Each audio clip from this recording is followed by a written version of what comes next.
Good evening, diehards. Bruins Leafs, big game. Toronto's played about 5 million games more than the Bruins. No, I'm just kidding. 5 more games than the Bruins because they haven't had their bye week. They trail the Bruins by a few points. No Austin Matthews tonight. I'm going to let my guy Corey tell you a little bit more about that on his trade deadline post because he knows a little bit more about that situation than I do. But it's pretty serious for the Leafs right now with them, with that crisis.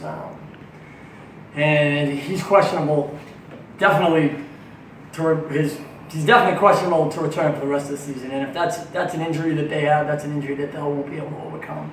And in the playoffs, especially in playoff hockey, I mean, you need that guy on your team. That'd be like us losing Bergeron or Pasternak or Marchand for the season. And I'm not saying he's out for the season. Like I said, shouldn't even brought it up. Should have just let my people handle it like they do a great job. Anyways, got to have it tonight. You know, had a couple nights off, coming off the West Coast, and got to continue to play with the fire that's got them to where they are. You know, they got a lot of young guys on this team, but the one thing Cassidy's been able to do is he's been able to get a lot out of this team. He's a lot like Claude Julien in that he squeezes every ounce of talent out of these guys every night.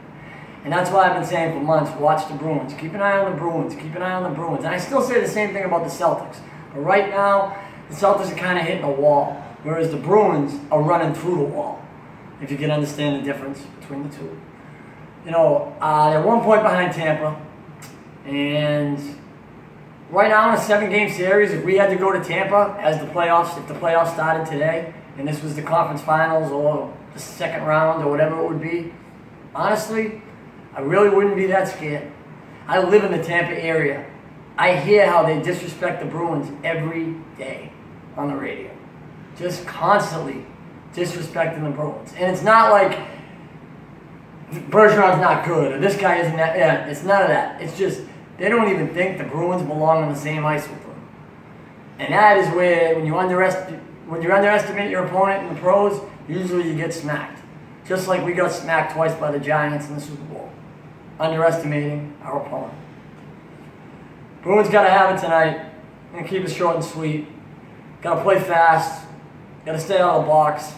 And just got to win a division game on the road that, without Austin Matthews playing, they should be favored. They should win. Pretty simple. Got to have it.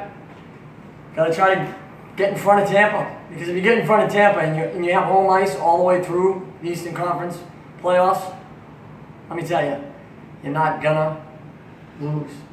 You won't. As long as you don't have to play the Capitals, I don't see any of these other teams beating them in a 7-game series. With having to play games 5 and 7 in Boston, because it wouldn't be 6. It would be 5 and then 6 would be 7 back in Boston. So, Bruins Leafs, check in after the game. Enjoy the hockey. Have a good day, guys.